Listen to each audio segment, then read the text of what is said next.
안녕하세요. 반갑습니다. 안녕하세요. 김동교의 교우 여러분, 그리고 다문화 가정 여러분, 다문화 예술 노동자 여러분, 감사합니다.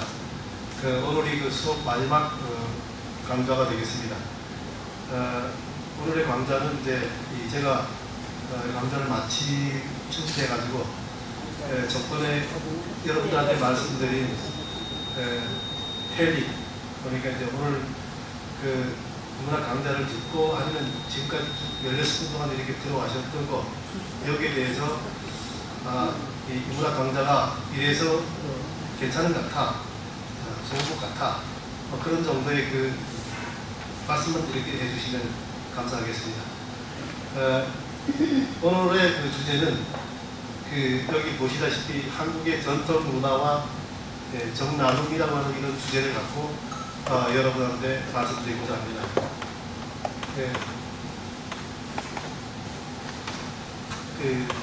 이 순서를 말씀드리겠습니다. 한국의 전통 문화를 우리가 이해하기 위해서는 문화가 무엇인지 여기에 대해서 좀 알아보고, 도대체 이 문화라고 하는 것이 우리들한테 어떤 실천적인 의미를 지니는가 하는 이런 부분을 좀 알아보고요. 그리고 이제 두 번째는 한국의 원형 문화. 그러니까 그 문화라고 하는 것이 어느 문화나 형태의 원형적인 틀이 있다고 하는 것입니다. 그 틀을 좀 알아보고, 그리고 유형, 그리고 원형의 틀이 있고, 그 원형에 주어가 있습니다. 주어는 이제 주인 주자에다가 말씀어 해가지고 주인이 되는 말씀. 한국 문화의 원형이 되는 주어라고 하는 것이 무엇이냐 하는 이런 부분을 알아보고, 그리고 이제 저희들 얘기하는 것입니다만은 원형에는 원형적인 주어에는 집단 원형이라고 하는 이런 단어를 사용합니다.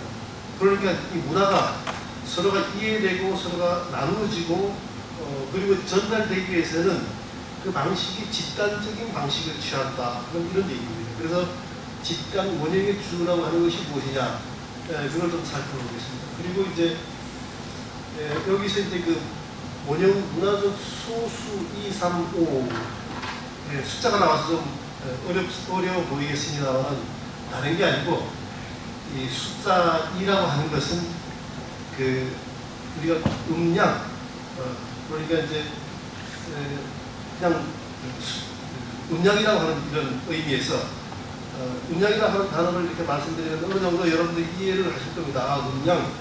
음량이라고 하는 게 있지. 그런 의미의 숫자, 음량이라고 하는 것을 이 숫자 2로 이렇게 환원시키는 얘기. 그리고 이제 3이라고 하는 것은 이제 주로 여기서 말씀드리고자 하는 것이 이제 천지인이라고 하는 말씀을 들어보셨을 겁니다. 혹은 이제 삼재, 혹은 이제 삼족오, 이런 말을 들어보셨어요. 우리말 가운데서도 이제 삼세판이야, 이런 말을 사용하는데 3이라고 하는 것. 그리고 이제 오라고 하는 것은 여기서는 이제 오행을 지칭하는 거예요. 그러니까 이제 수화목금 토 해가지고, 그건 이제 우리가 일요일을 얘기할 때도 그 중에서 이제 수화목금이라고 하는 게 있고, 일월 있고 해가지고 이제 하나의 질서를 가지고 있는데 그 숫자를 의미하는 거예요. 그래서 2, 3, 5. 그리고 이제 백두 대간과 동쪽, 서쪽이라고 하는 말이 있는데, 이 말은 이제 항공대 이우시라 교수라고 하는 교수님이 계세요. 그분이 논문에 이제 우리나라의 문화의 원형적인 틀은 백두 대간 동쪽과 서쪽으로 이렇게 나눠졌다, 그런 얘기를 하고 있어요. 우리가 이제 문화를 얘기하는데, 이 문화라고 하는 것은 역사보다 오래됐습니다. 우리가 이제 역사를 보면은 이제 삼국시대에, 혹은 이제 삼국시대에 박혁거세님이 오셔가지고 처음으로 이제 신라라고 하는 나라를 만들고, 그 전에 또 나라들이 좀 있었긴 있었죠. 근데 이제 우리가 이해하고 알 수 있는 것은 글로 써진 역사, 그런 것은 이제 역사라고 하는 것은 상당히 좀, 그러니까 우리가 좀 가까이 있는 그런 것임에 반해서 문화라고 하는 것은 훨씬 더 오래되는 것입니다. 그래서 이제 우리들이 이제 문화의 과거 구석기 시대하고 신석기라고 하는 것이 있는데, 구석기 시대는 주로 그러니까 민족들이 이제 모여 다니고 이동했거든요. 그러니까 이제 그 중앙아시아에 있다가 어디를 갔다가 어디 가서 계속 이동했던 성격이 있고, 그 신석기 시대라고 하는 것은 이제 적어도 한반도에 한 15,000년 전에 이제 땅을 이렇게 파보면은 땅에 그 움질이 있고 살던 흔적이 있어가지고 그때부터 한반도에 이렇게 정착을 했다. 이런 의미에서 구석기, 신석기 이렇게 나누고, 그 다음에 이제 철기, 청동기 이런 식으로 이렇게 나눠지는데요. 그걸 얘기합니다. 그래서 이제 백두대간 동쪽과 서쪽으로 어떤 얘기가 있었는가 그 얘기가 있고, 그리고 이제 네 번째로는 이제 서울의 인문지리를 이렇게 말씀드립니다. 두 번째, 서울을 이제 중심으로 이게 산이 4개가 있고, 산 바깥으로 이제 더 큰 외사산이 있고, 산이 4개가 있죠. 그래서 서울을 이렇게 둘러싸고 있고, 그리고 이제 서울에 오궁이 있어요. 그 오궁 얘기하고, 다문화 여러분께서는 이제 이런 데로 한번 이렇게 산책을 하거나 시간 내 가지고 갔다 오시는 것도 상당히 그 서울을 이해하는 데 도움이 되는 그런 얘기가 되겠습니다. 그리고 이제 서울에는 이제 사대문과 사소문이 있고, 그런 식으로 얘기를 말씀드리고, 그리고 이제 정나눔이라고 하는 게 오늘 주제 하나인데, 정나눔이라고 하는 것은 여기서 단도직입적으로 이제 7가지 감정을 얘기합니다. 이제 우리가 가장 넓은 의미에서 학문적으로 이해하는 게 감정이라고, 정이라고 하는 게 뭐냐? 정이라고 하는 게 칠정이라고 하는 얘기거든요.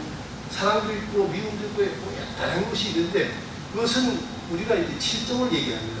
칠정을 말씀드리고, 그리고 나눔이라고 하는 것은 저는 해와 달을 나눈다, 이런 말씀을 드리고 싶습니다.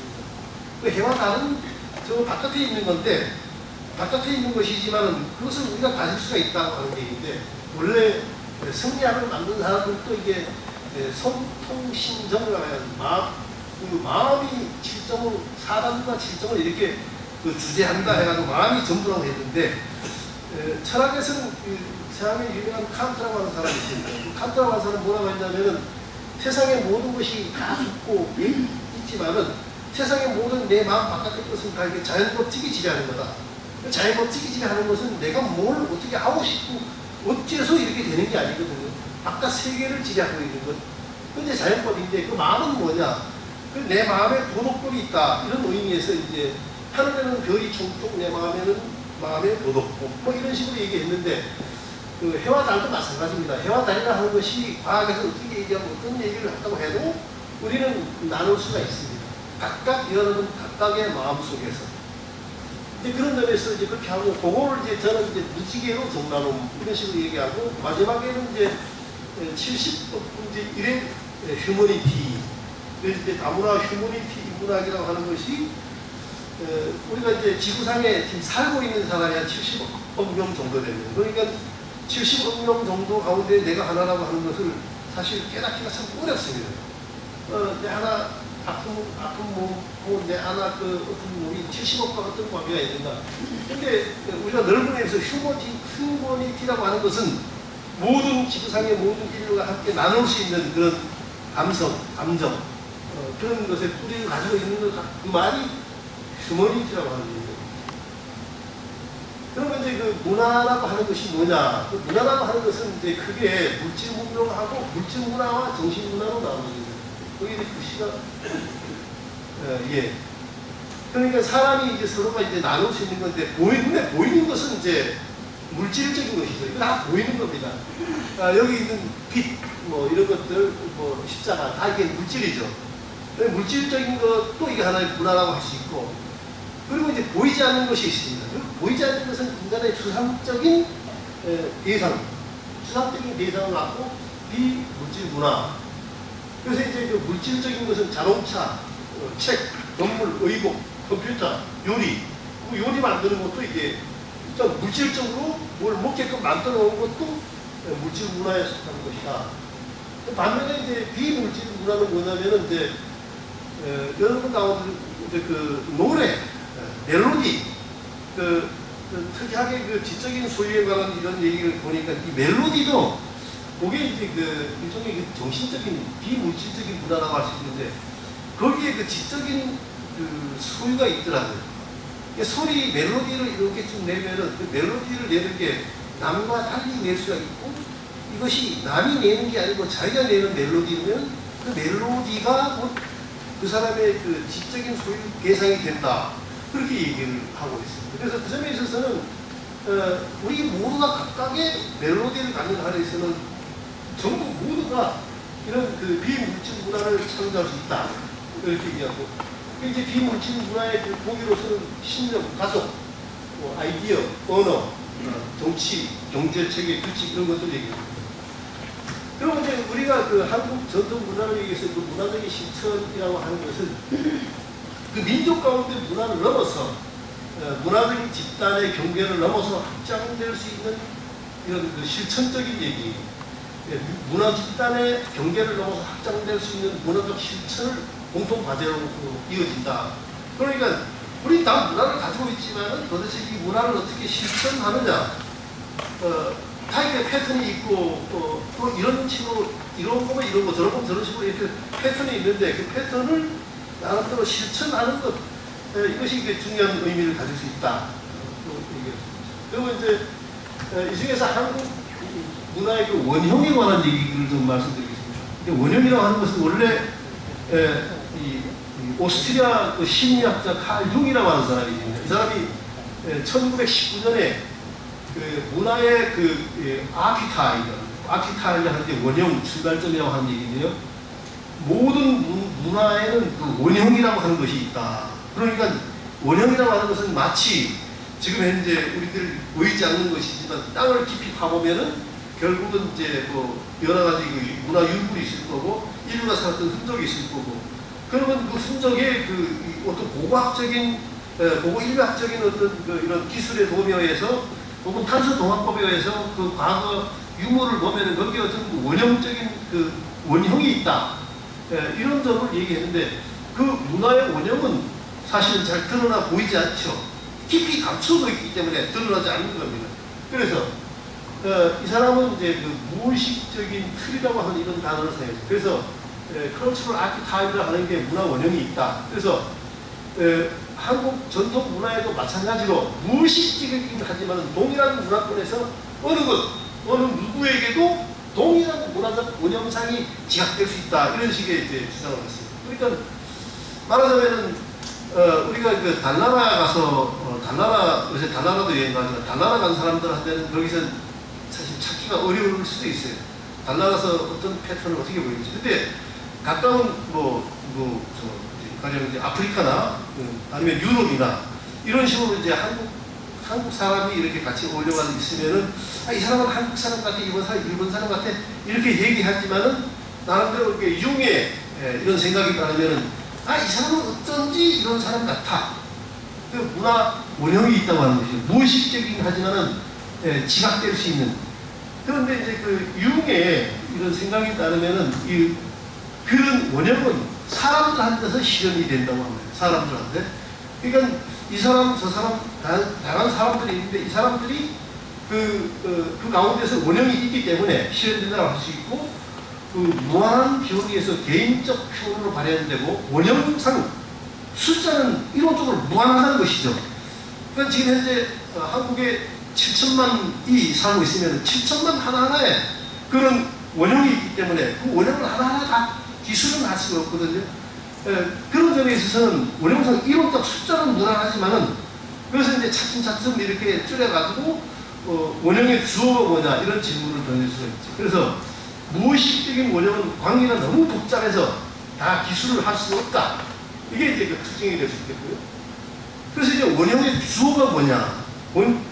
여러 가지 문화 원형이 있는데 그 주어라고 하는 것은 발생적으로 뿌리를 받아 내려오는 진화적으로 획득된 보편적인 인간 유기체 조직의 준비 체계이며 반응 체계다. 이런 얘기했는데 마치 우리가 그 바닷가에서 있으면 바닷가에서 여러 가지 그 미생물들이 나름대로 반응을 하듯이 그런 반응이 있는 것이 원형의 주어 가운데서 유기적으로 보편적으로 준비된 체계이며 반응 체계로 볼 수 있다. 이렇게 얘기했을 때 뭐 굳이 이제 이 사람의 이제 그 윤희 얘기를 따르면 아버지는 이제 왕이 되고 엄마는 여왕이 되고 영웅, 이순신, 대동선, 선덕여왕 이런 사람들 다 이게 원형의 주어라고 될 수 있겠죠. 그리고 이제 동화, 신화, 종교, 예술, 사회 이런 데서 일상생활을 볼 수 있는 집단적이다. 그래서 그렇게 얘기할 수 있겠는데요. 저는 이제 그 원형의 주어를 두 사람으로 일단 꼽았어요. 김일성하고 박정희 그걸 꼽았는데 뭐냐면 이제 집단 원형의 그 주어라고 하는 것이 그 이성계 같은 경우는 이제 이성계는 태조죠. 조선 왕조를 세우고 1392년에 이제 이게 세웠는데 이성계 같은 경우는 일단 왕이 되고 난 다음에 이 5대조까지를 전부 이렇게 받들어서 높이 이쪽에 그 신화를 만들었어요. 이건 용비오총가라고 그러죠. 용비오총가 하면 이제 중고등학생들이 애호를 하고 그냥 용비오총가 어쩌고 요리천만 애호를 하고 상당히 고생이 많은데 그 이성계는 그 왕이 되고 난 다음에 이 사람을 보면은 이 사람이 원래 전주 사람이거든요. 전주에 있다가 삼성으로 이게 튀었어요. 삼성으로 튀어가지고 삼성에서 있는지 얼마 안 됐다고. 근데 이 사람의 이 5대조가 삼성으로 가서 거기서 있다가 함흥으로 뛴다고요. 함흥으로 뛰어가지고 그 입조, 이제 목조, 입조, 도조, 환조 이렇게 해서 태조까지 나가는데 입조, 도조까지는 입조, 도조 이성계 아버지까지는 이제 어느 정도 되는데 도조까지는 지금 뭐 이제 조선부가 약간 연합이 아닙니까? 이제 연변 뭐 이렇게 계시는데 여기에 이제 이성계가 이런데 이제 가서 이렇게 활동한 것이죠. 이게 당시는 원나라가 세계를 지배했거든요. 중국이라고 하는 존재가 없었어요. 중국이 있었다면 가장 밑에 고생을 많이 했던 가장 밑바닥의 민족이었어요.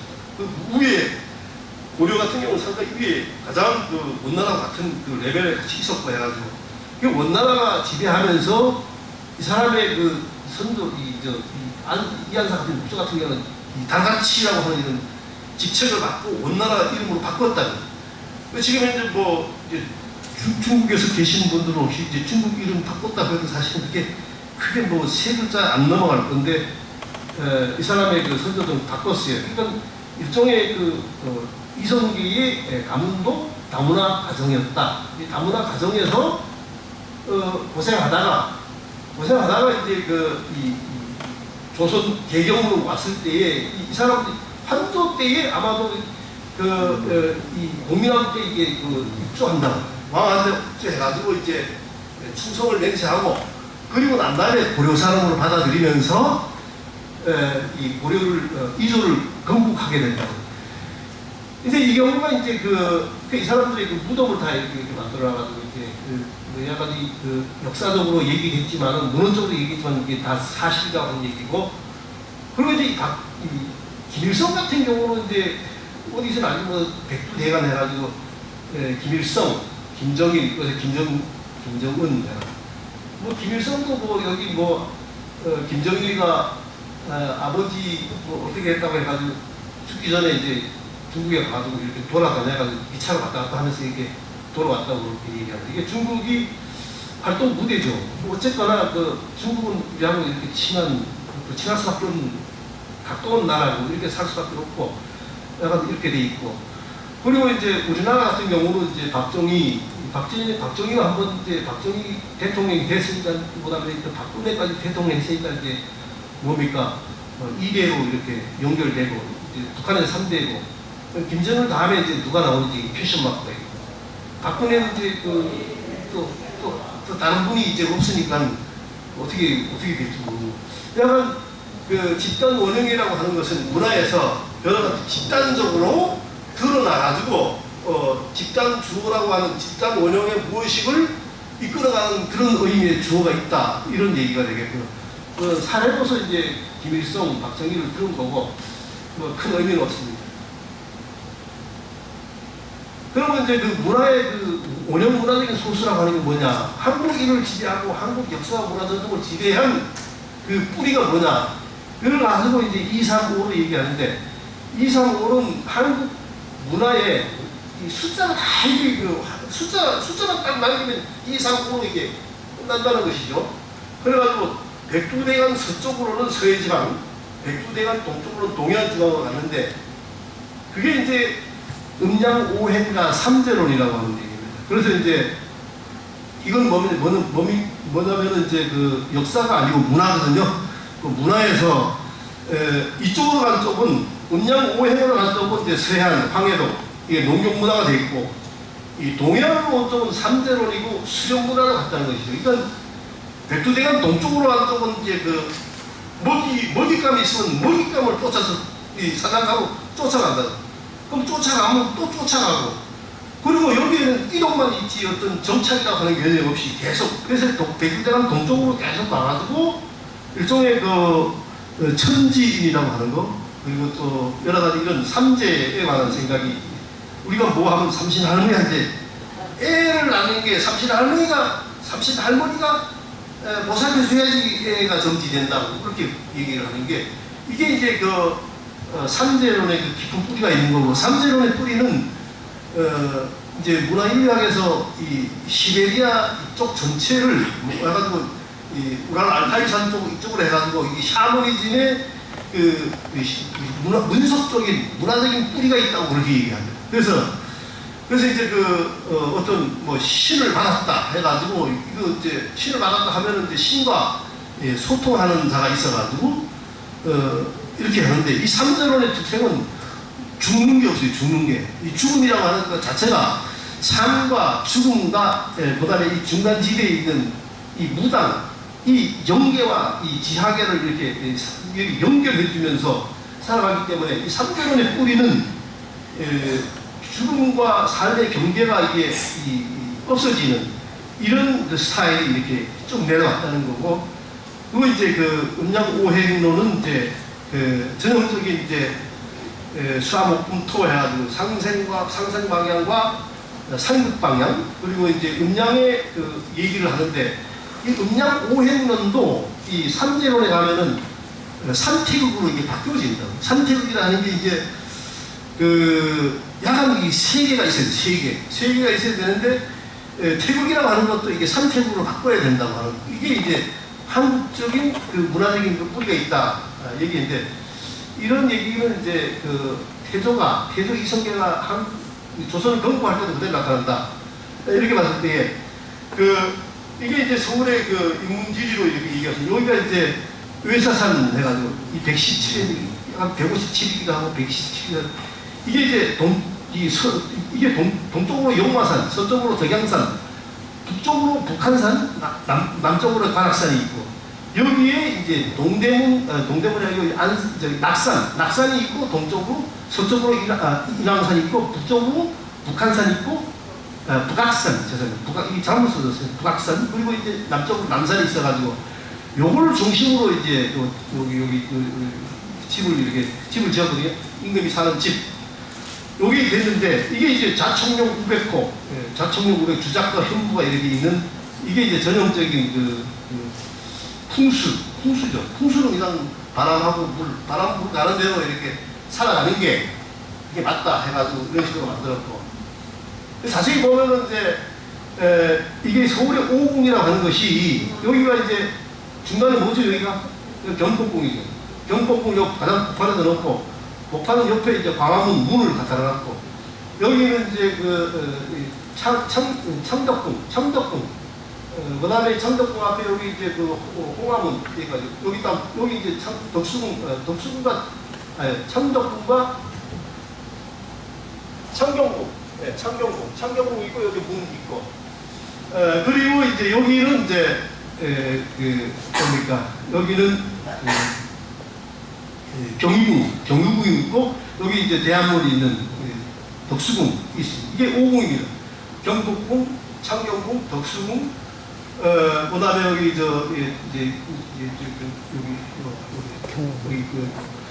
근데 여기서 이제 이 동서남북이 이게 음양 오행으로 이게 맞췄는데, 음양 오행을 맞췄는데, 동쪽은 이제 흥민집에 인의 예지신 해가지고, 인은 동쪽으로 가고, 의는 서쪽으로 가고, 그리고 이제 북쪽은 이제 의로 가고, 남쪽은 미해로 가고, 중간에 보신각을 세워가지고 동서남북을 이제 음양오행에 맞췄어요. 음양오행에 맞춰가지고 집을 지어놨는데, 근데 여기가 보이는 게 이런 게 이게 삼조고거든요. 이게 삼태극이거든요.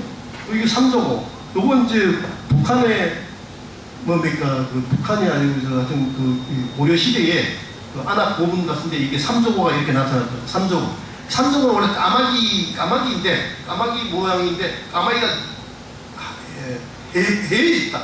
근데 해에 있는 게 아니고, 사실은 태양을 보면 그 까만 점이 있다고. 그 까만 점을 이제, 거기 까만 점이 있으니까 해가지고, 천문학적인 그 관측의 결과에서 이렇게 만들어진 건데, 이 삼태국을 이렇게 만들어놨고, 이게 신라의 보고면 나왔고, 창살문, 여기도 이게 삼태국으로 있기 때문에. 그런데 이제 사례문이 있고, 이제 사례문은 아까 인호 이해지신에 따라서 이렇게 만들어놨다고 하는 것이 이렇게 되고, 여기에 이게 용납대제가 만든, 용납제가 만드는 자금성이거든요. 이 자금성은 이제 크기로 하면 상당히 경복궁이나 이게 조선의 정궁, 오궁보다 훨씬 더 크긴 커요. 근데 여기는 인공미가 이게 없어요. 전부 인공미예요. 자금되는 듯이 착착 이렇게 지어놨다고.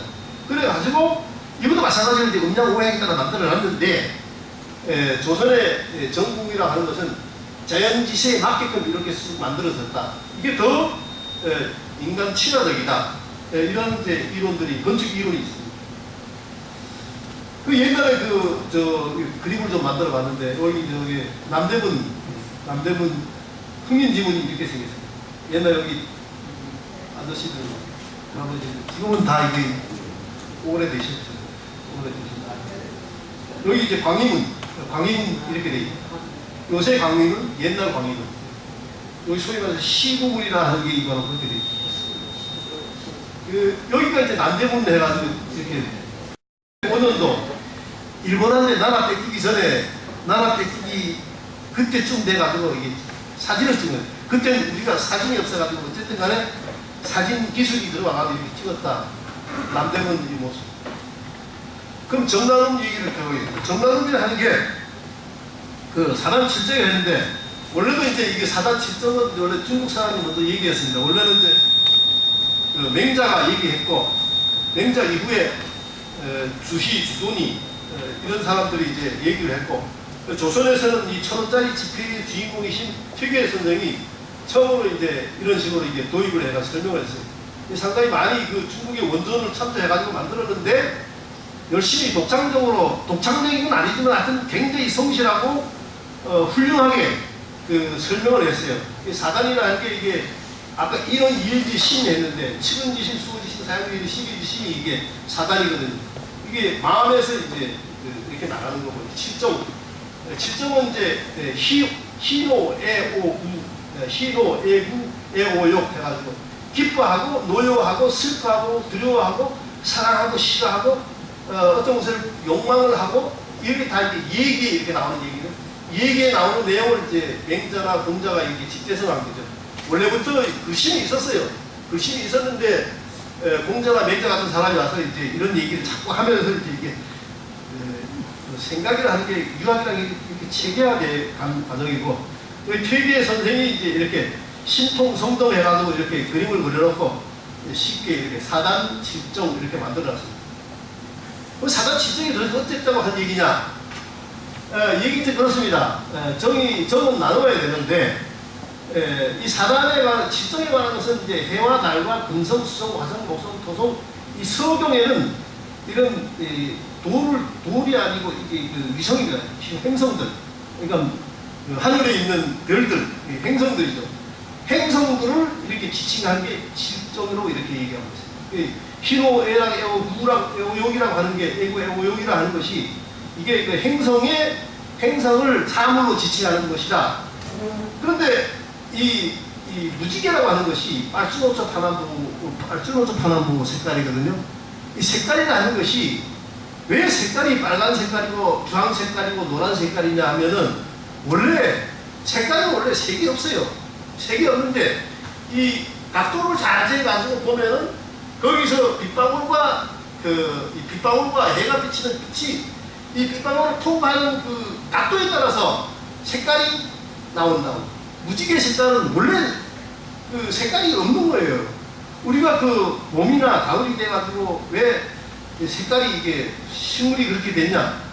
이것은 여러 탄소 도가 작용도 있지만은 그 자체는 색깔이 없는 거예요. 그 자체는 색깔이 없는 건데, 여러 가지 빛의 강도에 따라서 이렇게 빨갛게 보이기도 하고 이렇게 파랗게 보이기도 하고 이런 얘기에 불과한데, 이것을 이제 그 노래로 얘기하면 도레가 솔라시도, 도레가 솔도 해가 다시 또 도로 돌아가야지 노래가 돌아가거든요.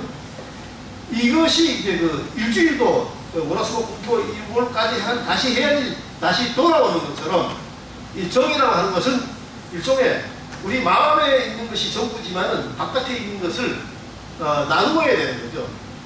나눔이 바로 거기에 있다고 이렇게 말씀을 드리고요. 그리고 이제 누구나가 다 그 정나눔이라 하는 것이 다 있는 위치에서 어떻게 그 각도를 잡아서 색깔을 뽑을 수 있느냐, 거기에 따라서 이게 그 조화를 느끼고 함께 나누는 것이지, 이 인간이 살아가고 있는 이 행성이라고 하는 이 땅덩어리, 원래는 뭐 옛날에는 그 지구가 가만히 있다고 했는데 요새는 지구가 이제 떠돌이별이 됐어요. 그 자체에 우주에 완전한 중심이 없다고. 어쨌거나 그 정이라고 하는 것은 이 지상에서 그런 그 조화를 느끼는 그것이 정남이 될 수 있다. 그래서 이제 그 70억분주의 휴머니티라고 하는 게 뭐냐?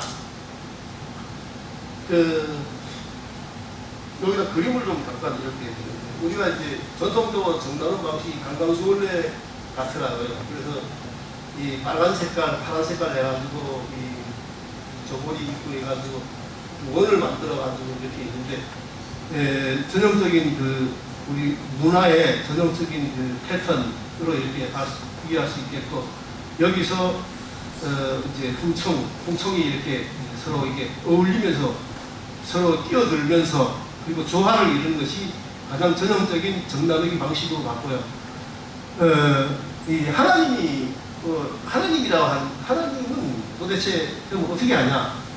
하나님을 우리가 이해하자면 하나님은 그 일분제 무한대가, 여기 이제 분수를 나누면은 하나님이 밑에 있으면은 그 위에 무한대로 하나님은 이 세상에 대해서 혹은 인간에 대해서 그렇게 무한한 이 되는데, 인간은 그 무한 가운데 한 명이 하나가 될 거라고. 무한 가운데 신이 인간에 대한 사랑 가운데 무한 가운데 하나가 되겠다. 그래서 그 일분지 무한대를 다 거꾸로 놓으면 무한분지 일이 되는데, 하나님이 취하시는 역상은 이제 무한분지 일로서 특정 구역에 우리가 살고 있는 이곳, 이 땅, 이것을 표현하실 거다. 이런 그런 이렇게 휴머니티를 끝내겠습니다. 감사합니다.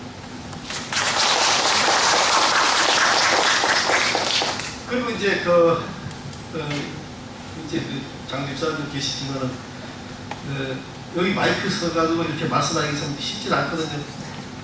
쉽진 않지만 그래도 이제 이번 기회에 여러분이 인문학 그 강사님이 되셨다고 하는 기분으로 인문학 강좌를 듣고 난 이런 소감들의 얘기들, 그리고 편한 얘기들 이렇게 좀 말씀해 주시면 참 고맙겠습니다. 그리고 난 다음에 그 수료식을 거치. 그렇지? 장을 그렇지? 네. 그러면 좀 나와서 좀 말씀을 좀 해 주시죠. 여기 좀 나와서 말씀 좀 해 주시겠어요? 나와서 말씀 좀 해 주시죠. 아무 말씀, 이게 영광입니다. 와서 이렇게.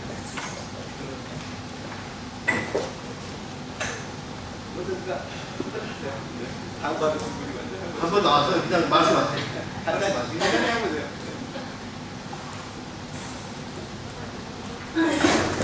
그동안 들으셨으니까 여기 김지사님 이정부차님 먼저 말씀하시죠.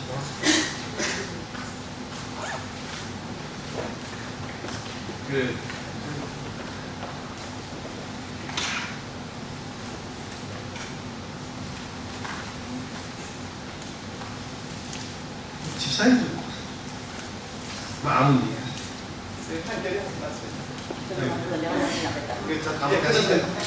졸리기도 하실 텐데 나와서 얘기하시고. 네, 그러세요.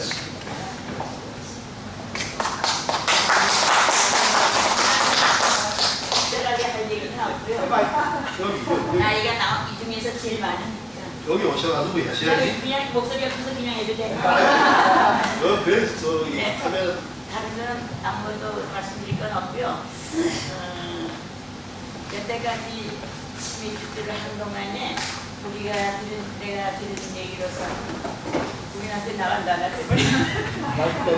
되게 우리가 일상생활에 꼭 필요한 얘기를 해줘서 굉장히 도움이 됐다는 거. 또 솔직히 여기 온 사람들이 다 똑같은 수준을 겪었다고 얘기할 수 없는데 좀 수준을 누구한테 들어도 우리가 이해할 수 있는 얘기, 또 일상생활에서 많이 겪고 지나는 얘기들, 그런 걸 해주셔서 굉장히 도움이 됐어요. 그래서 좀 끝나되니까 섭섭하고 또 다음 기회에도 좋은 시간이 있었으면 좋겠고 시간이 헛되지 않고 가진 시간이 너무 좋았고 고마웠고 감사합니다.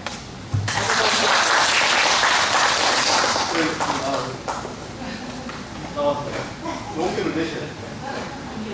간단히 이게 나오는 게 시작은 영광입니다.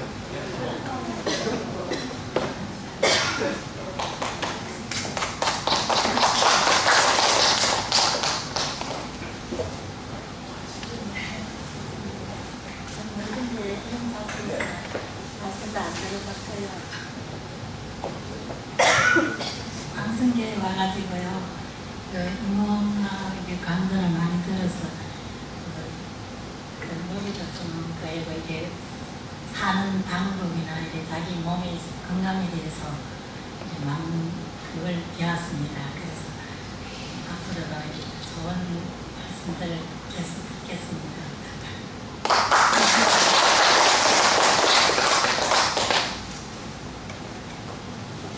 네, 두 분만 더 말씀해 주시죠. 여기 가서 말씀. 다 하셨는데. 아니 그래도 나와서 그냥 좀 많이 제가 고생하다.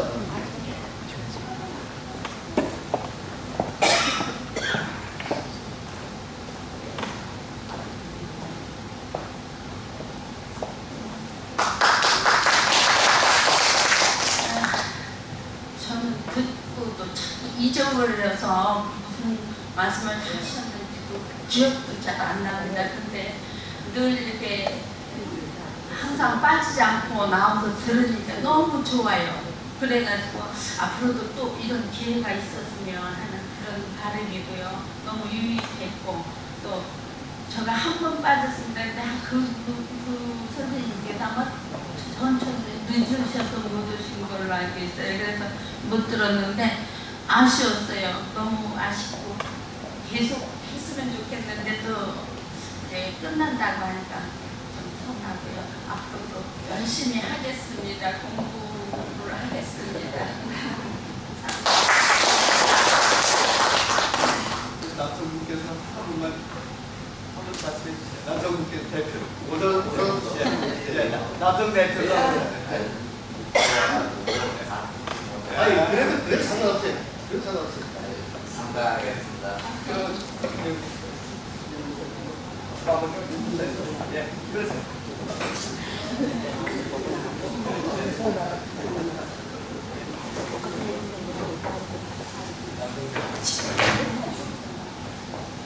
안녕하세요. 이 좋은 기회를 만들어주셔서 감사합니다. 우리가 평소에 알고 지내던 것도 익히기가 쉽지만 이런 강의를 자주 들으면서 많은 걸 기억하기 사실 어렵거든요. 그 중에서 몇 가지만 이렇게 메모했다가 생활 속에서 다시 한번 그걸 기억하고 그러면 정말 큰 게 여러분 많이 하셨지만 몇 가지만이라도 그걸 기억하면 제가 살면서 어떤 사람들이 이런 얘기를 들었어요. 5사람한테 무슨 좋은 얘기를 많이 해줬는데 돌아가가지고 그 중에서 한 2사람이 전화가 오다는 거예요.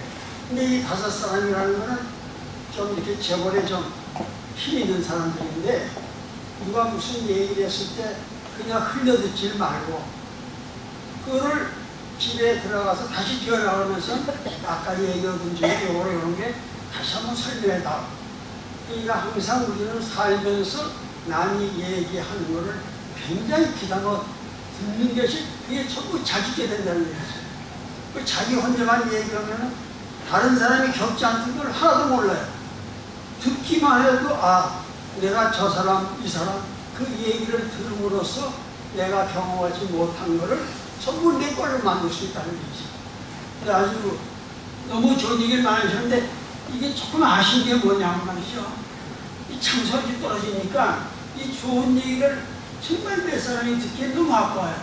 그래서 만약에 또 이런 그 강의회 기획이 있다면은 사실 친교실 있지 않습니까? 소예비실 같은 데는 이렇게 왔다 갔다 하면서도 들어서 사실 좋은 얘기를 나한테 가지고 있다는 사람이 없어요. 그래서 그런 것도 한번 시간과 장소를 좀 한 번 더 생각해 주시면 더 많은 사람한테 큰 도움이 되리라고 믿습니다.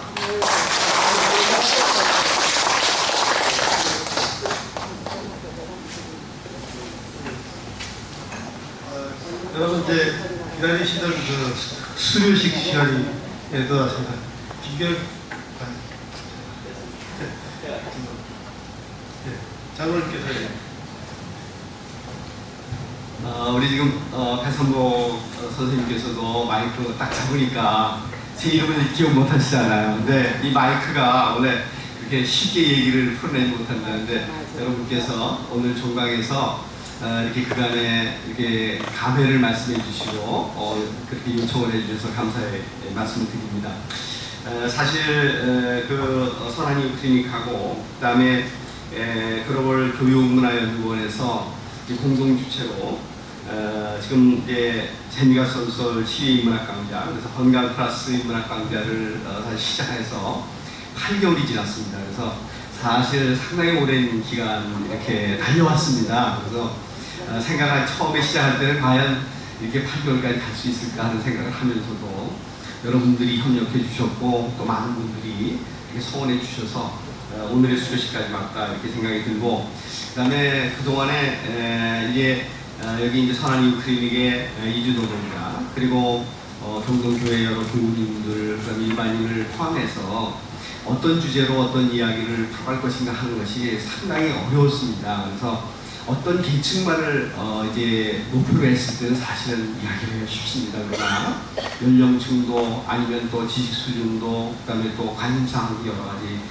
다양한 분들을 모시고 이야기를 한다는 것이 그렇게 쉽지는 않았지만 여러분께서 흥미롭게 관심 가지고 들어주신 일에 대해서 감사의 말씀을 드립니다. 그래서 사실 우리에게 있어서 건강이라는 거, 또 행복이라는 거, 또 그다음에 지금 오늘 이렇게 마무리에 있었던 정의라는 거, 또 문화라는 거, 이런 것을 포괄하는 우리 인간적이고 휴머니티적인, 그다음에 인문학적인 그런 이제 모색이 이 강좌에 있었다고 생각합니다. 그래서 여러분께 다시 한번 감사 말씀드리고, 많은 분들이 사실 앞에서 뒤에서 성원해 주셨습니다. 그리고 오늘 나눠드린 그 프린트물에 있는 것처럼 이 강좌는 지금 이제 경동교회 홈페이지 그리고 선한이유 홈페이지에 전부 녹화돼서 올려져 있습니다. 그래서 여러분들이 들어가 보셨는지 모르는데 거기는 제가 한 첫 번째 강좌가 지금 한 150명 정도가 지금 강좌를 다시 인터넷상으로 듣고 있고요.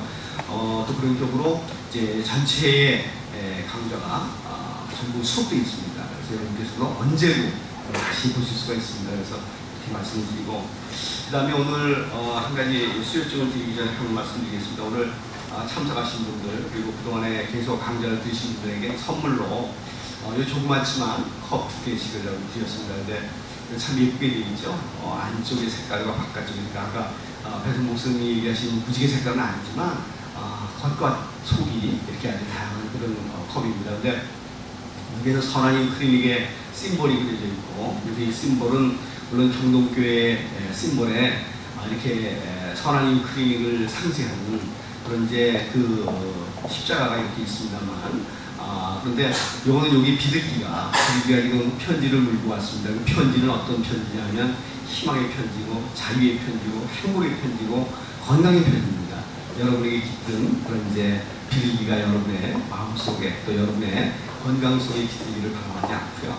그리고 뒤에는 치유의 인문학 강좌, 그래서 기념그래서 2012년 11월부터 오늘 2013년 6월까지 이르는 기간이 여기 이렇게 그려져 있습니다. 그래서 여러분들이 혹시라도 이 컵에 물을 마시면서 이 컵에 주스를 마시면서 여러분들이 한번 이 강좌의 내용을 한번 떠올려 본다는 거.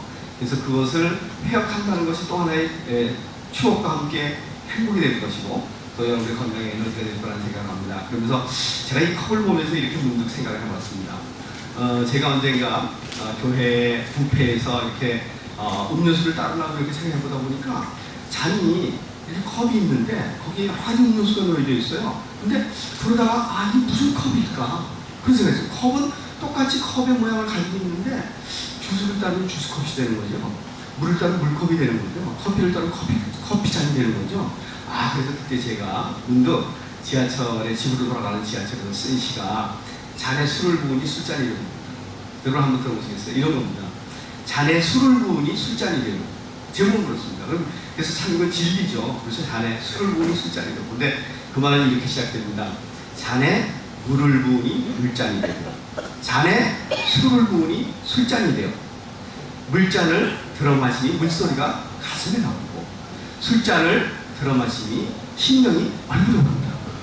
그런데 하마터면 잔이 비어있는 채로 잔이 멋이 없다 하고 잔이 멋이 없다 하고 잔이 맛이 없다 하고 왜 따로이 제쳐놓을 뻔하였는데 그렇습니다. 우리는 이 잔을 보면서 어떻게 되냐면요 이 잔이 뭐를 붓느냐에 따라서 술잔도 되고 주스잔도 되고 물잔도 되는 거예요. 그리고 그 안에 있는 걸 내가 어떻게 활용하느냐에 따라 달라지는데 우리는 이 잔을 가지고 잔 맛이 없어 잔이 맛이 없어 그래. 근데 사람은 마찬가지예요. 사람을 맛이 없다 멋이 없다 할 수 없어요. 그가 어떤 생각을 하고 어떤 행동을 할 때 따라서 그는 나에게 많이 감사한 사람이 될 수 있고요 많이 미운 사람이 될 수 있는 거예요. 근데 그건 하루에 몇 번 바뀔 수 있는 거예요. 근데 제시의 마지막은 이렇게 되어 있습니다. 우리에게는 자유가 있다. 우리에게는 자유가 있다. 어떤 자유가 있는지 아세요? 잔이 그리움이 남게 가난하게 비울 자유도 있고 잔을 충만하게 채울 자유도 있으리. 이게 제 시에 잔에 술을 부으니 술잔이 됩니다. 그러니까 시는 굉장히 아주 쉽습니다. 여러분 생각해보세요. 잔에 물을 부으니 물잔이 되고 잔에 술을 부으니 술잔이 되고 물잔을 들어 마시니 물소리가 가슴에 남고 술잔을 들어 마시니 얼굴에 신명이 오른다. 하마터면 잔이 비어있는 채로 잔이 멋이 없다 하고 잔이 맛이 없다 하고 몇 따로이 제쳐놓을 뻔하였는데 우리에게는 언제나 자유가 있다. 잔을 충만하게 채울 자유도 있고 잔을 가난하게 잔을 비울 자유도 있습니다. 근데 우리는 사람도 마찬가지예요. 어떤 걸 보면서 마찬가지예요. 그 사람이 정말 어떤 생각을 하느냐에 따라서 그는 술잔도 될 수 있고요 술 한 마리도 될 수 있고 그는 물잔도 될 수 있고요 그는 아름다운 그런 잔이 될 수도 있고 그는 그야말로 다른 사람에게 손가락 받는 그런 잔이 될 수 있어요. 그래서 우리는 또 그걸 무한히 비울 자유도 있고 호텔 자유도 있어요. 다른 말로 얘기하면 하나님은 또 옆에 있는 친구들은 항상 내게로 얘기해요. 네 마음을 항상 비우라고요. 그러면서도 또 하나 요구하고 있어요. 네 마음을 가득 채워서 나에게 달라고 얘기하고 있어요. 근데 우리는 줄 수도 있고 채울 수도 있고 또 동네에서 비울 수도 있고 이런 자유 속에 있어요. 여러분 앞으로 강좌를 생각하시면서 또 하나 여러분은 참 아름다운 잔이 될 수 있다고 생각합니다. 그래서 오늘 여러분에게 대표로 여러분이 있지만 세 분만 대표로 수료증을 드리도록 하겠습니다. 유순홍님 그리고 권영호 같이 나오시죠. 일단 같이 시켜야 돼. 제가 읽겠습니다. 수료증 유순홍님 윗부는 본기관이 공동 주최한 시의회 인문학 강좌, 건강 인문학 강좌 전 과정 기간 2012년 11월부터 2013년 6월을 이수하였으므로 수료증을 드립니다. 2013년 6월 16일 선한이 클리닉 소장 김별, 글로벌 교육문화연구원 원장 이종석 대로.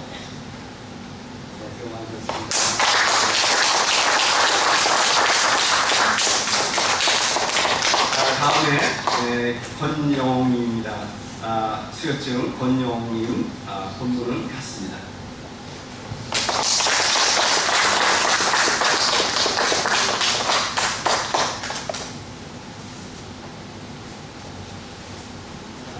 그다음에 경동교회 교우 대표로는 이선열님하고 이인수님께 드리도록 하겠습니다. 같이 나오시죠.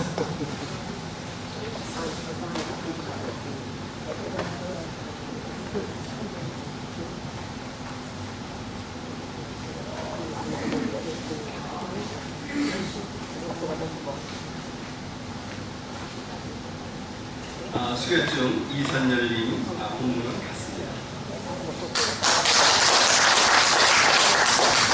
수료중 이인수님 공문을 갖습니다.